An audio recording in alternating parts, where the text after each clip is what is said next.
네, 안녕하십니까 대표님. 네, 안녕하세요. 최근 원래는 금하고 은 가격이 이제 귀금속 관련 기업들보다 좀 센 모습, 강한 모습을 보였는데 최근에는 좀 그 모습이 역전되어서 귀금속 관련 주식들이 강한 모습을 보여주고 있습니다. 혹시 이거에 대한 대표님 견해는 어떠신지 여쭤보겠습니다. 그러니까 귀금속 대비 금광주나 네네, 금광주들이 귀금속 관련 주식이 과거 뭐 몇 년 동안은 계속 귀금속 대비 더 언더퍼폼을 했는데 약했는데 네네. 최근에 들어서 좀 귀금속 대비 그 관련 주식들이 오히려 네, 맞습니다. 그 아웃퍼폼을 하고 있죠. 제가 전에도 말씀드린 적이 있고 뭐 프루팅에서는 자주 얘기를 했는데 귀금속 관련 주식은 원래는 기본적으로 이제 귀금속에 대한 레버리지 플레이라고 보시면 된다. 그러니까 좀 어느 정도 위험성을 인지하시고 다만 향후 정말로 간다면 크게 갈 수 있다라고 제가 말씀을 드렸는데 그 이유는 지난 10년 중에 이제 귀금속 대비 이제 관련 주식이 굉장히 저평가가 계속 진행이 되었어요. 그래서 말하신 대로 한 최근 2, 3년은 금 가격은 나름 아무튼 고점 부근에서 왔다 갔다는 하지만 잘 지지가 되는 와중에도 예를 들면 금광 주식들, 귀금속 주식들 관련 주식들은 지지가 안 돼. 그러니까 좀 더 많이 하락을 한다든지 아무리 레버리지여도 귀금속 금이 오히려 가격이 이렇게 흔들리면서 그래 조금씩이라도 우상향할 때 귀금속 관련 주식은 좀 더 떨어져 있고 이제 그런 경우들이 있었죠. 그러니까 지금도 금 가격은 어쨌든 역사적 고점 이제 좀 있으면 역사적 고점을 뚫고 끝나냐 마냐 이런 시점이잖아요. 지금 2000 뭐 보니까 80불, 2000 몇십 불 이런데 제가 아무튼 말씀드린 이후로 꽤 많이 올랐죠. 어쨌든 귀금속은. 근데 금광주는 지난 10년, 20년 중에 이제 고점은커녕 고점 대비 제가 알기로 지금 한참 많이 여전히 왜냐면 너무 오랫동안 계속 좀 불리하게 작용을 했으니까 이제 많이 좀 그렇게 줄어 있다. 근데 이제 최근에 와서 왜 그 모습이 좀 반대로 되고 있냐, 그죠? 그거는 저는 그렇게 생각해요. 개인적으로는 뭔가 큰 변곡이 시작되는, 그러니까 귀금속 사이클이나 그런 원자재 사이클이 시작되는 저는 신호라고 봐도 무방할 것 같다. 그러니까 금이 오를 때 더 많이 오르고 이제는 금이 빠질 때 덜 빠지고 원래는 금이 오르면 더 많이 오르고 금이 빠질 땐 더 크게 빠지고 그렇죠. 이게 딱 정석인데 최근에는 아무튼 더 선방하는 모습이 계속 보이고 있거든요. 근데 보통 귀금속 관련주는 좀 선행을 하죠. 그러니까 금의 방향성을 선행을 합니다. 선행해서 귀금속 관련주가 먼저 오르기 시작하면 금 가격이 오른다라는 시그널로 봐도 무방할 정도의 그런 성격이 있는데 최근에 이제 귀금속 관련주가 아무튼 계속 아웃퍼폼을 하고 있다. 다만 저는 이런 게 이제 시작이 되고 향후 이제 최소 몇 년, 뭐 최소 1, 2년 아주 큰 사이클이 귀금속 관련 주식 통해서 올 거라고 보는데 그게 정확히 너무 10년 동안 계속 왜곡돼 있었기 때문에 언제 풀릴지는 몰랐죠. 정확하게 그게 뭐 이번 달일지 지난 달일지는 모르잖아요. 근데 그런 게 어쨌든 곧 오겠구나 생각은 했었고 그래서 그런 걸 프루팅에서 많이 언급하고 이제 관련해서 최근 몇 달 이제 좀 관련 주식이 좋을 거다라고 했는데 실제 아웃퍼폼을 많이 하고 있고 근데 제가 무슨 얘기를 하고 싶냐면 예를 들면 이런 것도 지금 제가 귀금속 관련주도 10몇 년 만에 지금 변곡되는 저평가됐던 게 변곡되는 그런 거잖아요. 지금 오히려 지금 미국 주식의 이런 변곡이나 인플레이션 사이클로의 변곡은 40년 만에 발생하는 변곡이라고요. 지금 이 변곡이 그만큼 이 사이클이 바뀌어서 저희가 예상하는 장세대로 가면 그 수익률은 엄청나게 급격하게 갈 수밖에 없는 그런 사이클의 변화인데 어쨌든 그렇게 40년에 한 번씩 40년에 한 번 오는 큰 변곡에 대해서 제가 얘기를 하고 있는 거다. 네, 좋은 말씀 감사합니다.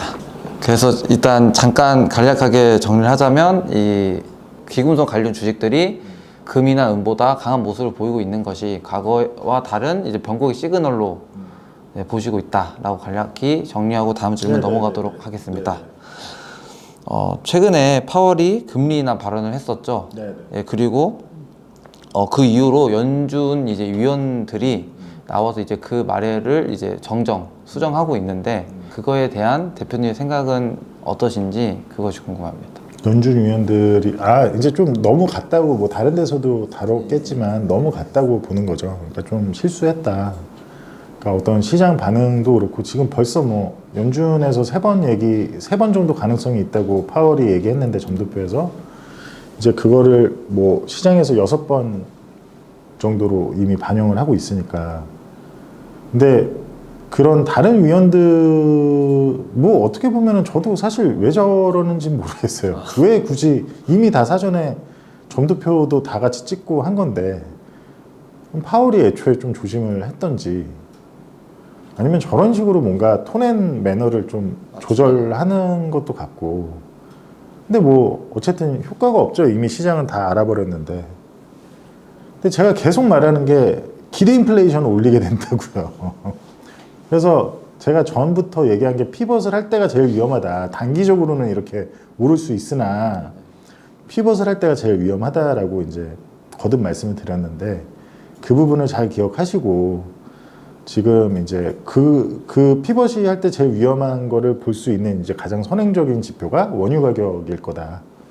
원유가 지금 최근에 아마 73불 다시 넘겼죠. 그래서 이게 원유 가격이 어떻게 가는지를 잘 보셔야 되는데 제가 지난 영상들에서 말씀드린 대로 원유는 매우 지금 그 공매도 포지션이 많았었기 때문에 이게 한번 감기면 크게 올라올 수 있다.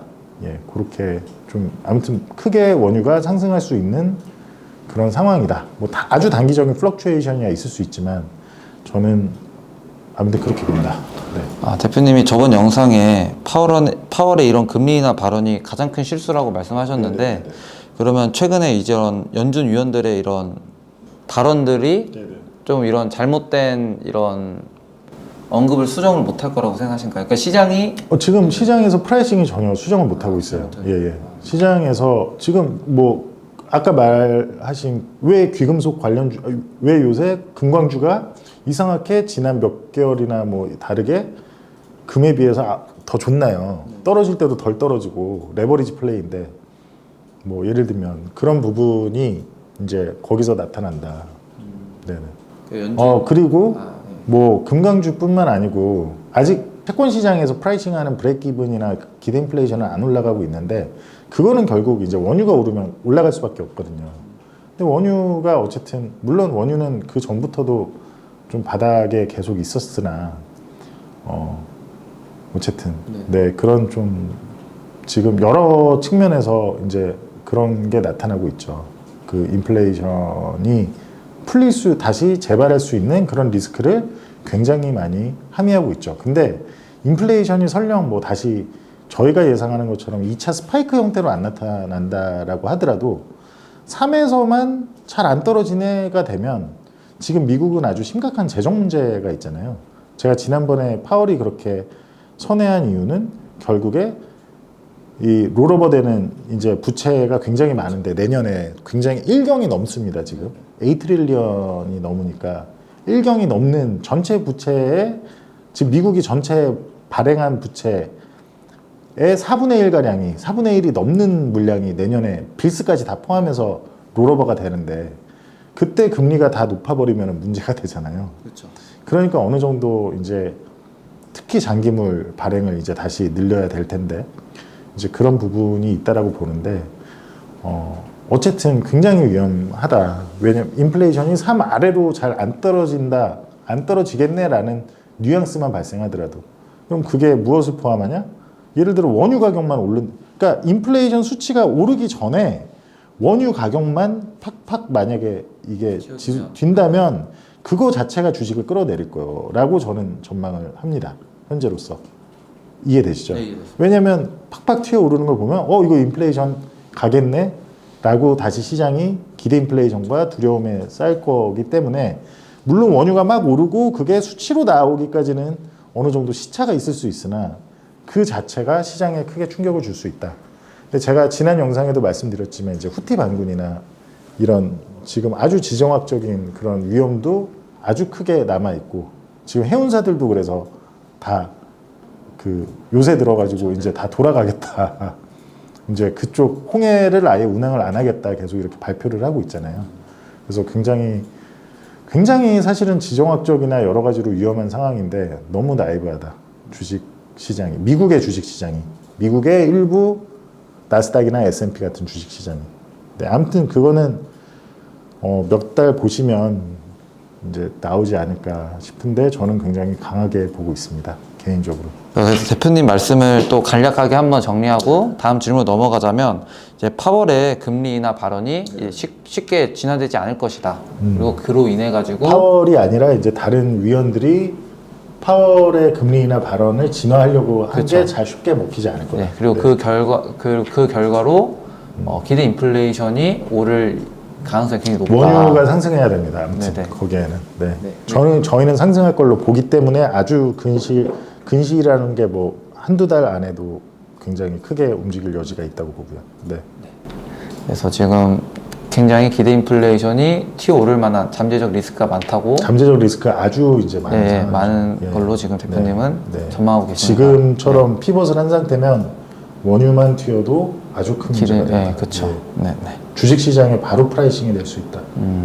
일정 수준 이상으로 원유가 팍 튀어버리면.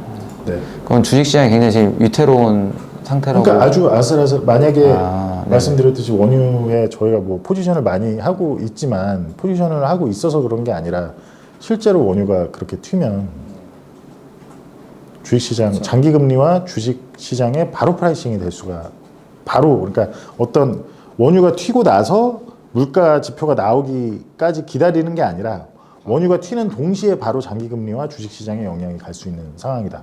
하물며 제가 지난번 영상에도 말했지만 1월 중순에서 말 사이에 그 미국의 이제 다음 분기 QRA가 있잖아요. 그때는 이제 영래포 자금이 다 소진이 될 가능성이 거의 다 소진이 됐기 때문에 이제 장기물 발행을 다시 많이 늘려야 될 텐데 장기물 발행을 이제 많이 다시 늘리겠다라고 할 가능성이 되게 높아 보이거든요. 제가 봤을 때 그런 이벤트들이 산적해 있는 상황에서 제가 봤을 때는 너무 나이브하다 시장이. 근데 그런 나이브하다는 건 밸류에이션 그 매크로 밸류에이션이 너무 고평가되어 있다. 네. 네, 그럼에도 불구하고 주식시장에는 어느 정도 포모가 느껴지는 것 같습니다. 지금 Fear and Greed 인덱스가 지금 80 언저리에서 지금 기록하고 있는데 혹시 이 현상은 어떻게 보시는지? 그러니까 뭐 Fear and Greed가 그러니까 탐욕 쪽으로 가 있다는 얘기시잖아요. 네네. 늘 이런 시장에서는 원래 그런 거고 그럴 때야말로 가장 조심해야 될 때. 기회다라고 그러니까 쇼치기죠. 근데 이거 보고 제가 늘 말씀드리지만 숏을 치시라는 얘기는 절대 아니고 일반 투자자분들이 어쨌든 일반 투자자분들 입장에서는 조심을 하시는 게 좋다. 어제 네네. S&P 500이 네. 이제 신고가를 돌파했습니다. 네네. 혹시 대표님 그거에 대해서 네네. 어떻게 평가하시는지? 할 얘기가 많은데 일단 S&P 500이 22년 1월이었나 21년 12월 말에 했었던 그 신고가를 돌파했죠. 어제. 저는 일단 뭐 저희가 공개적으로 얘기를 했으니까 사실 지금 뭐 자기 자본으로도 숏 포지션을 가지고 있고 오레셋에서도 지금 좀 아무튼 고평가된 자산들 멀티플이 고평가된 것들 위주로 섹터. 예, 섹터 위주로 섹터나 뭐 아무튼 미국 증시 위주로 이제 숏을 꽤 가지고 있습니다. 근데 이제 그것들이 이제 고객 자산은 이제 ETF로 하다 보니까 레버리지 ETF로 좀 일부 가지고 있고 저희가 이제 숏을 잡은 지는 오래 되지가 않았어요. 그런다고 올해 내내 나스닥 롱을 잡지는 않았죠. 그러다 보니 뭐 아마 저희는 또 원자재를 되게 좋게 본다라고 아시는 분들이 많을 거고 그러면 올해 원자재 같은 경우가 마이너스 한 12% 정도 이렇게 지금 원자재 섹터가 그렇기 때문에 이제 저희 올해셋도 굉장히 큰 마이너스겠구나라고 생각하시는 분들이 계신 것 같아요. 간혹 이제 댓글을 보니 제가 오늘 명확히 말씀을 드리면 저희가 연말 가기 전에 다시 한번 저희가 올해 수익률을 정리를 하겠으나 22년 저희 올해세 수익률이 공식적으로 이제 1월 1일부터 연말까지로 치면 14.56이었고, 올해도 말씀드렸듯이 최근 한두 달 좀 진짜 많이 안 좋았고, 또 저희가 레버리지 포지션들이 막 이렇게 있다라고 하니까 굉장히 크게 손실이 났을 거라고 보시는 분들이 계신 것 같은데, 저희 올해 같은 경우에 지금 현재까지 손실이 많이 났다고 하더라도 연초부터 현재까지 YTD로 한 5% 정도 아마 수익일 거예요. 저희가 이제 꽤 레버리지를 많이 쓰고 여러 복합적인 포지션을 가지고 있는데, 고점 대비 한두 달 사이에 10%가량 하락을 한 건 맞지만, 어쨌든 간에 올해도 연초부터로 했을 때 그렇게 저희가 보는 장기적으로 분명히 맞다라고 보는 거에 베팅을 하는 거거든요. 그렇게 했을 때 여전히 저희는 5% 정도 수익권이다. 물론 나스닥이나 S&P에 비해서 많이 아웃퍼폼을 올해 못한 게 맞죠. 다만 그런다고 제가 말씀드리고 싶은 거는, 원자재 지수가 뭐 12%가 빠지고, 그리고 사실 올해 오른 것들의 대부분이 S&P 500이라고 치면 그 M7 주식 말고 나머지 493개는 거의 하락하거나 뭐 그런 상황에서, 심지어 지금 최근은 아주 버블이 극단적이라고 저희는 보기 때문에, 물론 틀릴 수 있지만 보기 때문에 레버리지 포지션들을 그렇게 변동성이 높은 고베타 섹터의 숏으로 잡은 상태임에도 그렇다라는 거는, 그거야말로 포트폴리오 관리와 그 안에 이제 그 베타 비율을 맞춰가지고 어쨌든 마이너스가 안 나게 하는, 그거야말로 사실은 진짜 어려운 거거든요. 그리고 저희가 굉장히 원자재나 다들 아시겠지만 원유에도 크게 투자가 현재도 되고 있는 상태인데, 최근에 그런 하락이 있었음에도 어쨌든 한두 달 전까지는 저희가 한 15%까지 갔었던 거죠. 지금 현재 한 10% 떨어져서 한 5%니까. 아무튼 그 부분을 좀 아셨으면 좋겠어요. 또 하나는 헤지펀드의 전설이라고 불리는 곳들 있잖아요. 뭐 30년간 연평균, 뭐 예를 들면 브릿지워터 레이달리오가 한창 잘할 때 20년인가 30년간 연평균으로 20%씩 수익을 냈다. 뭐 그리고 스탠리 드렁큰밀러도 연평균 복귀해보니 30%다 수익률이. 그런 곳들은 매년 20%씩 꾸준히 낸 게, 뭐 매년 20%, 매년 30%씩 꾸준히 내면 제일 좋겠지만, 그게 아니고 어떤 해는 10%, 뭐 아니면 첫 해는 10%, 뭐 아니면 첫 해 20%, 그리고 다음 해에 0%, 뭐 2%, 뭐 다음 해에 뭐 5% 이랬다가 그 다음 해에 뭐 100%, 120%, 뭐 아니면 80, 어떤 한 해가 이렇게 100%씩, 120%씩 뛰어서 그거를 이제 후행적으로 다 평균을 내보니 연평균 20%다, 연평균 30%다 이렇게 되는 거지. 그렇게 꼬박꼬박 그렇게는 나오기가 쉽지가 않습니다. 그런 경우는 거의 제가 알기로 거의 없는 걸로 알고 있고요. 다만 이제 그 두 곳 다 모두 굉장히 전설적인 헤지펀드로 불리는 데에는 한 번도 마이너스를 낸 적은 없었다. 그 30년이나 20년 기간 동안. 물론 브릿지워터 같은 경우에는 이제 22년에 마이너스가 났고 했지만, 그러니까 저희의 목표도 그런 차원에서, 제가 그러니까 막 단기적인 거를 막 유튜브에서 알려달라, 뭐 단기적인 거를 뭐 이렇게 해야지, 뭐 프루팅도 마찬가지인 것 같아요. 제가 간혹가다 댓글을 보니까 그런 게 있던데, 그럴 거면 리딩방을 해야죠. 그죠? 그리고 그거야말로 정말 틀렸을 때 제가 일일이 그렇게 심지어 저희 올해셋도 그렇게 단기적인, 아시겠지만 단기적인, 제가 진짜 프랍 트레이딩 하듯이 단기적인 어떤 시그널이 보인다고 팔았다 살았다 레버리지를 어느 정도 쓰는 포트폴리오임에도 불구하고 그런 단기적인 거를 팔았다 샀다 뭐 이렇게 하질 않습니다. 올해셋조차도. 하물며 유튜브나 제가 뭐 프루팅에서 직접 제가 고객들 포지션을 어느 정도 큰 틀에서라도 관리를 할 수 없는 곳에서 제가 단기적으로 뭐 지금 조정일거니 파세요 뭐 하니까 사세요라고 하는 거는, 이번에 지금 그 재무부에서 이런 단기무료 늘림으로 인해서 유사 양적 완화 효과를 내기 전에 3개월 정도 조정이 있었잖아요.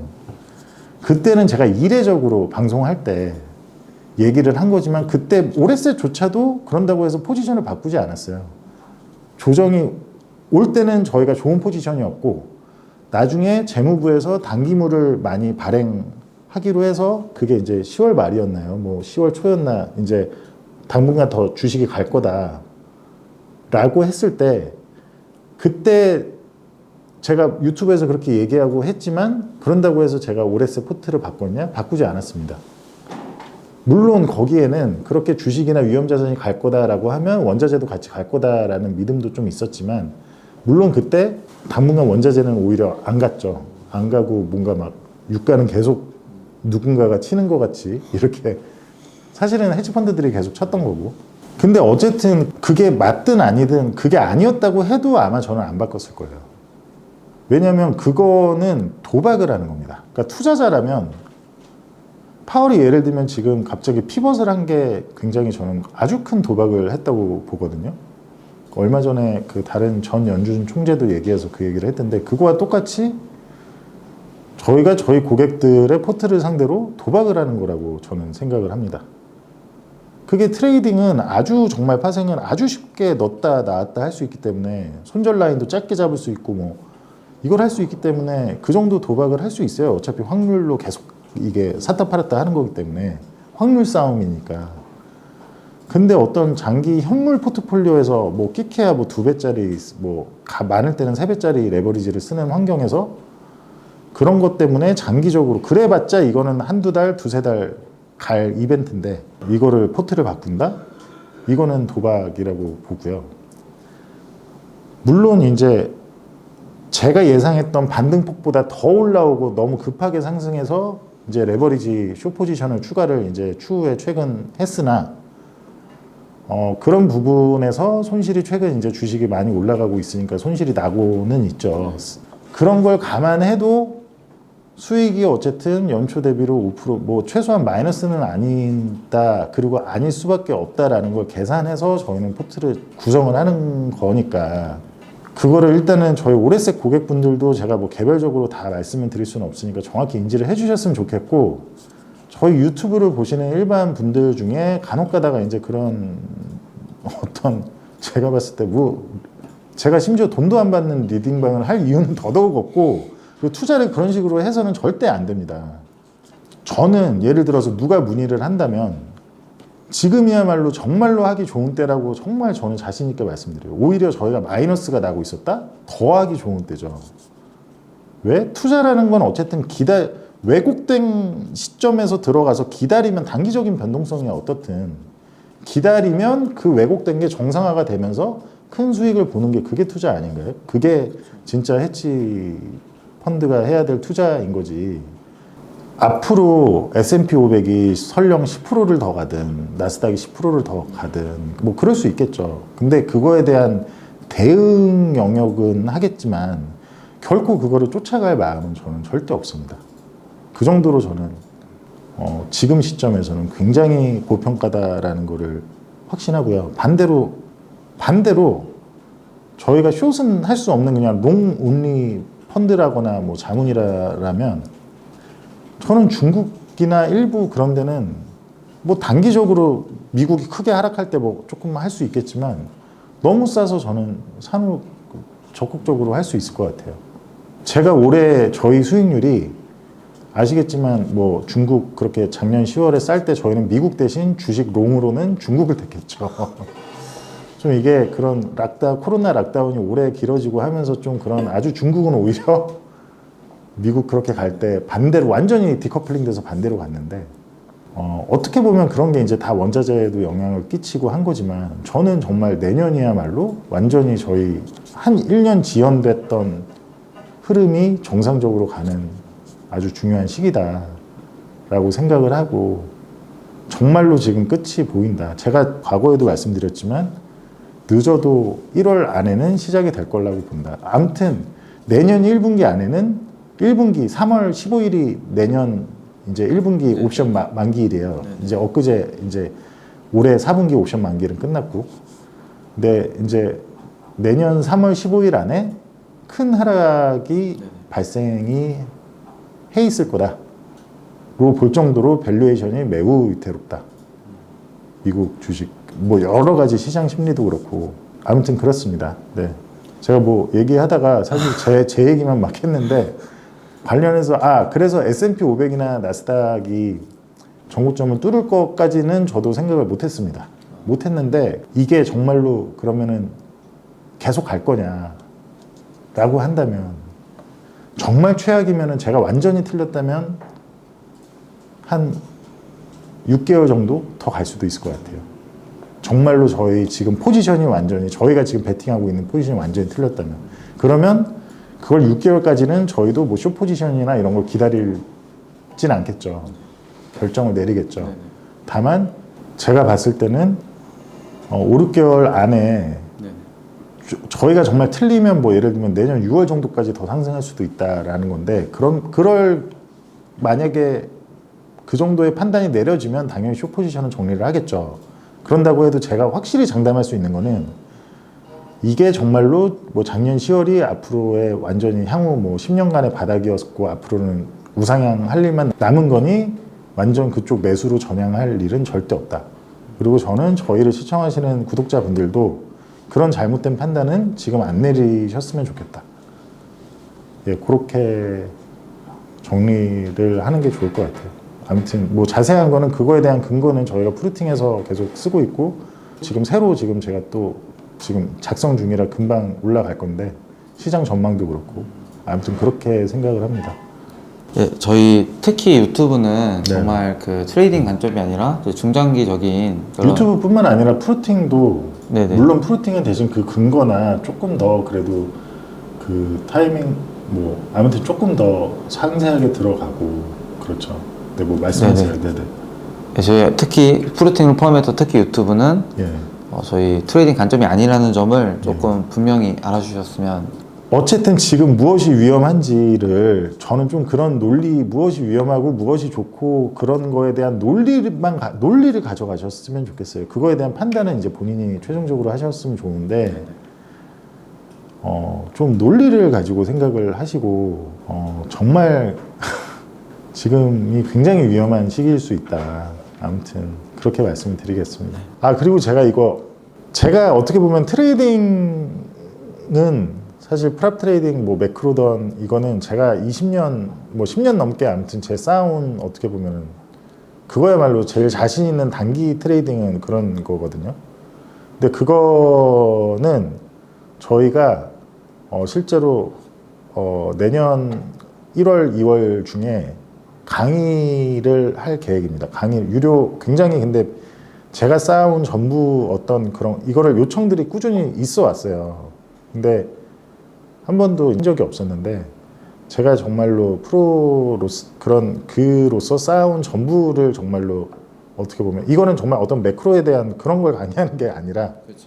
정말 스킬적인 측면에서 파생 투자를 직접 하실 수 있는 그런 그러니까 파생 투자와 또 어떻게 하면 정말 현물 투자를 하더라도 정말로 선수들의 영역으로 좀 매크로를 사전적으로 좀 큰 틀에서 방향을 잡을 수 있는 그런 분석을 할 수 있는 그런 아무튼 트레이더로서의 어쨌든 제가 10몇 년 넘게 쌓아온 것들을 이제 좀 최대한 트레이닝을 하실 수 있게 그런 강의를 할 건데 다만 그러다 보니 많은 분 정말 선수 영역이기 때문에 모든 분들 신청하신다고 모든 분들을 다 받지는 않을 거고 정말 어느 정도 그래도 이해가 되실 준비가 되신 분들을 상대로 할 것 같고 다만 진짜 도제식으로 하는 코스가 될 거고 어쨌든 가격은 비쌀 거다.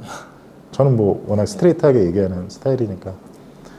근데 어쨌든 그런 것도 준비를 하고 있다. 그러니까 차라리 진짜 그런 걸 원하신다면 그런 강의를 들으시는 게 맞지. 저희 유튜브 어쨌든 이거는 완전 갑자기 다른 얘기 제가 또 무슨 얘기하다가 그러니까 요청이 좀 왔어가지고 그쵸. 이거를 아무튼 제가 뭐 원래 사전적으로 결정은 했었던 건데 나중에 자세한 거는 다시 공지를 드리겠다. 유튜브도 그렇고 뭐 네. 이거는 진짜 뭐 전업 투자자시나 아니면 네. 진짜 현업에 계신 분들을 위한 대상의 강의지. 최소한 전업 투자자 아니면 최소한 본인이 정말 뭐 매크로 프랍 트레이더 그러니까 프랍 트레이더로서 뭔가 자기의 진로를 꿈꾼다든지 그러니까 취업을 꿈꾼다든지 아니면 그런 이제 젊은 분들 말고 이제 좀 나이가 있으신 분들은 최소한 전업 투자자나 아니면 현직에 계신 뭐 펀드 매니저신데 이제 트레이딩에 대해서 뭐 좀 배우고 트레이딩에 대해서 좀 그 매크로 시그널을 포착하는 방법 뭐 이런 거를 통해서 좀 현물 투자에 좀 도움이 되길 원하시거나 아니면 현물을 하셔도 전업 투자자까지는 아니셔도 정말로 좀 제대로 좀 크게 하셔서 좀 뭔가 제대로 매크로까지 좀 시그널까지 교차 검증을 통해서 정말 전문 투자자처럼 하고 싶으신 분이거나 그러니까 어쨌든 정말 시리어스 하시고 어느 정도 이해도 조금은 있으셔야 그렇죠. 예, 할 수 있는 그런 거라고 보시면 될 것 같습니다. 그렇지 않고 직장 다니시면서 하시는 분은 프루팅이나 저 유튜브만으로도 예, 일반적인 네, 그쵸. 그냥 진짜로 그냥 재테크 관점으로 하시는 분들은 네. 전혀 들으실 네, 필요 없고요. 네, 해당 사항이 재테크로 아니에요. 그냥 조금씩 이렇게 월급 모아서 이렇게 하시고 하시는 분들은 그렇죠. 어떤 그냥 전혀 해당 사항이 안 되고 저희 프루팅이나 유튜브만 보셔도 충분하다. 어쨌든 재테크의 관점이면은 이제 그런 저희 대상이 아니다. 네. 이걸로 정말 부를 막 쌓아보겠다 이런 게 아니면 저희 쪽 이 강의의 대상은 아니시다라고 이해를 하시면 될 것 같아요. 아무튼 자세한 거는 그렇죠. 추후에 또 정리해서 지금은 하다가 얘기가 갑자기 네. 그래서 또 이제 Fear and Greed가 이제 탐욕적으로 치우쳤다는 말씀을 아까 드렸는데 이제 그것이 이제 전형적으로 이제 주가가 굉장히 물론 상단에 계속 있다. 이게 뭐 Fear and Greed가 뭐 높은 쪽으로 계속 갈 수도 있어요. 네. 근데 뭐 그거는 별로 중요하지 않고 대표님이 이제 영상이나 이제 프루팅이나 이제 자주 말씀해 주셨는데 그 금리 레인지를 4에서 5%로 많이 보셨다고 하셨습니다. 네네. 현재 그러면 박스권 하단에 지금 네, 상태인데 완전히 하단이기 때문에 더욱더 그 조심하시라고 지금 아마 3점 후반까지 갔었으니까 지금도 3점 후반 정도일 거예요. 10년 기준으로. 조심하시라고 말씀드리는 거고 일부는 이제 전형적인 리세션 진영에 계신 분들은 이제 뭐 장기금리가 2도 갈 거다 뭐 한마디로 기준금리는 뭐 제로로 돌아갈 거다 뭐 이런 분들이 요새 목소리가 크신데 저는 되게 조심하셔야 된다. 장기채 투자자분들도 지금 이제 빠르게 잘 왔으니 물리셨던 분들은 정리하시면 좋지 않을까라고 저는 전망합니다. 그 금리 같은 경우는 커브 역전이 지금 한 1년하고도 아마 지금 뭐 몇 개월 그러니까 최근 커브 크게 역전됐던 게 이렇게 풀리려고 하는 와중에 다시 지금 내려가고 있죠. 지금 연준 재무부의 공조와 이런 걸 통해서 다시 장기금리가 크게 내려가면서 이제 다시 역전이 심하게 되고 있는데 길어야 커브 역전은 지난 100년간 역사적으로 아무리 길어야 몇 개월 안 남았다. 그러니까 커브 역전이 평생 갈 수는 없잖아요. 그죠? 그로 인해서 다시 장기금리가 낮아지면서 지금 S&P하고 나스닥이 굉장히 펌핑이 되고 있는 거거든요. 역전이 다시. 관련해서는 아무튼 자세하게 프루팅에 지금 그거 하고 있으니. 근데 어쨌든 몇 개월 안 남았다. 그러면 저라면 몇 개월 안 남았는데 커브가 계속 역전이 더 심화되거나 오래 머물겠지에 베팅하는 건 정말 바보 같은 베팅이다라고 저는 말씀을 드리는 거예요. 계속.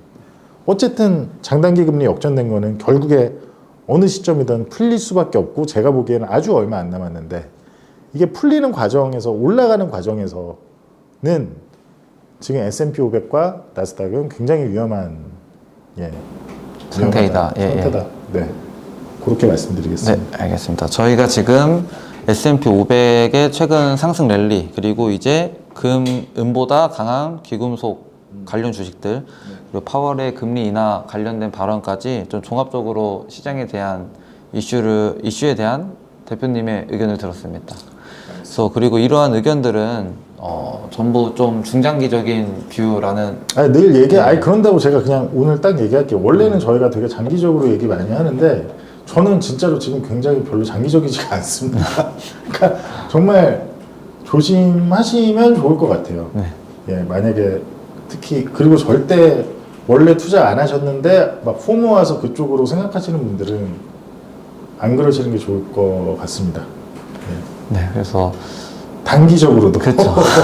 이번에는 물론 뭐 한 달 더 왔다고 그렇죠. 이례적으로 뭐요? 이례적으로 단기적인 뷰를 아, 예, 예, 이례적으로 오늘, 단기적으로도 얘기를 하자면 제가 하는 단기적인 건 최소 그렇죠, 그렇죠. 아무튼 예, 2, 3개월 텀인데 그렇죠, 그렇죠, 그렇죠.